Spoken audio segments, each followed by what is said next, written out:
Hello everyone, आप सभी का हमारे यूट्यूब चैनल में स्वागत है। आज के इस वीडियो लेक्चर में हम कक्षा 12 हिंदी अर्धवार्षिक परीक्षा 2023-24 के पेपर को देखेंगे कि किस तरह से जो क्वेश्चंस होते हैं इसमें पूछे जाते हैं। तो 3 घंटे 15 मिनट का पेपर होता है, 100 नंबर का पेपर होता है यहाँ पे। तो सबसे पहले यहाँ पे देखेंगे तो कुछ बहुविकल्पी प्रश्न होते हैं जो खंड अ में हमें देखने को मिलते हैं। पहला क्वेश्चन यहाँ पे दे दिया है, हिंदी गद्य साहित्य के आधार पर आधारित ये जो बहुविकल्पी प्रश्न पूछे जाते हैं। तो पहला क्वेश्चन यहाँ पे दे दिया है, 84 वैष्णवन की वार्ता के लेखक हैं इस तरह से गोकुल नाथ। मैंने जो राइट आंसर है इसको टिक कर दिया है। उपन्यास विधा की रचना है शेखर एक जीवनी। क्वेश्चन नंबर ग दिया है, हिंदी के रेखा चित्रकार है महादेवी वर्मा। क्वेश्चन नंबर घ दे दिया है, परीक्षा गुरु उपन्यास के लेखक है श्रीनिवास दास। क्वेश्चन नंबर अंग दिया है, गोरा बादल की कथा के लेखक है जटमल। दूसरा क्वेश्चन, हिंदी पद्य साहित्य के आधार पर जो प्रश्न पत्र इसमें बहुविकल्पी प्रश्न पूछे जाते हैं, जैसे राष्ट्र कवि का सम्मान मिला मैथिली शरण गुप्त को।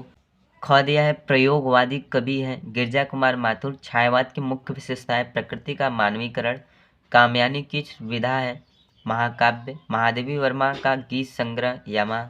क्वेश्चन नंबर तीसरे में हमें एक पैसेज दे देता है गद्यांश पर आधारित। यहाँ पे संदर्भ सहित व्याख्या करना होता है और कुछ क्वेश्चन इसी पैसेज में से पूछे जाते हैं, अथवा करके हम इन पैसेज से दूसरे पैसेज को भी यहाँ पे कर सकते हैं। क्वेश्चन नंबर चौथा देखेंगे तो पद पे आधारित एक पैसेज पूछता है जो कि यहाँ पे हिंदी इसका संदर्भ सहित व्याख्या करना पड़ता है, अथवा करके इसमें एक और पैसेज देता है पद्यांश पे आधारित। इसके बाद क्वेश्चन नंबर 5वां दिया, निम्नलिखित में से किसी एक लेखक का साहित्यिक जीवन परिचय देते हुए उनकी प्रमुख रचना दीजिए। अधिकतम सीमा इसकी 80 शब्द होनी चाहिए। 5 नंबर के जो क्वेश्चंस पूछे जाते हैं, जैसे डॉक्टर वासुदेव शरण अग्रवाल या जैनेन्द्र कुमार, कन्हैयालाल मिश्र, प्रभाकर में से किसी एक का जीवन परिचय हम लिख सकते हैं यहाँ पे। इसके बाद किसी एक कवि का यहाँ पे जीवन परिचय देना है और अधिकतम सीमा इसकी भी 80 होनी चाहिए।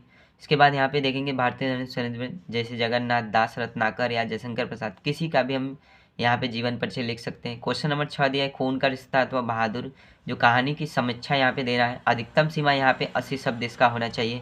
7वां क्वेश्चन में स्वपति खंड काव्य के आधार पर हमें एक यहाँ पे पंचम सर का एक सारांश लिखना होता है। अधिकतम सीमा इसकी भी 80 शब्द होनी चाहिए। इसके बाद खंड अ में देखेंगे 8वां क्वेश्चन से संस्कृत से एक पैसेज दे देगा और इसी का हमें संदर्भ सहित यहाँ पे अनुवाद करना होता है, अथवा करके इनमें क्वेश्चंस भी पूछे जाते हैं। इसके बाद 9वां क्वेश्चन यहाँ पे देखेंगे तो किन्हीं 2 प्रश्नों का संस्कृत में उत्तर देना है। इस तरह से हम किन्हीं 2 प्रश्नों का उत्तर देंगे यहाँ पे। क्वेश्चन नंबर 10, 11, 12, 13 ये सब जो क्वेश्चन होते हैं, इसके बाद हिंदी व्याकरण से क्वेश्चन पूछे जाते हैं, जैसे श्रृंगार रस अथवा यहाँ पे इसका परिभाषा देना है, रूपक अलंकार का परिभाषा। ठीक है, यहाँ पे देखेंगे तो 12वां क्वेश्चन में कुछ संधि विच्छेद पूछे जाते हैं, जैसे विषुड़ो प्लस औ की संधि होगी विषुड़वे। इस तरह से सज्जना का संधि विच्छेद होगा सत प्लस जना। इस तरह से मैंने इसका राइट आंसर जो है यहाँ पे टिक कर दिए हैं। जैसे यहाँ पे दे दिया है यथाशक्ति में समास होगा अव्ययी समास। यहाँ पे 13 का क्रम यहाँ पे देखेंगे तो जो वचन के अनुसार क्वेश्चन पूछे जाते हैं, जैसे नामन तृतीया का बहुवचन यहाँ पे देखेंगे तो नामव्य यहाँ पे होगा। यहाँ पे देखेंगे आत्मन का शब्द रूप है तो एक चतुर्थी यहाँ पे एक वचन का जो शब्द रूप यहाँ आत्मने है। इस तरह से ख में क्वेश्चन यहाँ पे लोट लगा के आधार पे, ठीक है, यहाँ पे एक वचन इनका लिखना होता है जो यहाँ पे पूछा गया है। क्वेश्चन नंबर जो 14 दे दिया है, क्वेश्चन नंबर 14 यहाँ पे दे दिया है 2 वाक्यों का संस्कृत में यहाँ पे हमें उत्तर देना होता है। इस तरह से जो क्वेश्चंस होते हैं वो पूछे जाते हैं। वीडियो पसंद आए तो वीडियो को लाइक कीजिए, चैनल पर नए चैनल को सब्सक्राइब कर दिया। Very very thank you.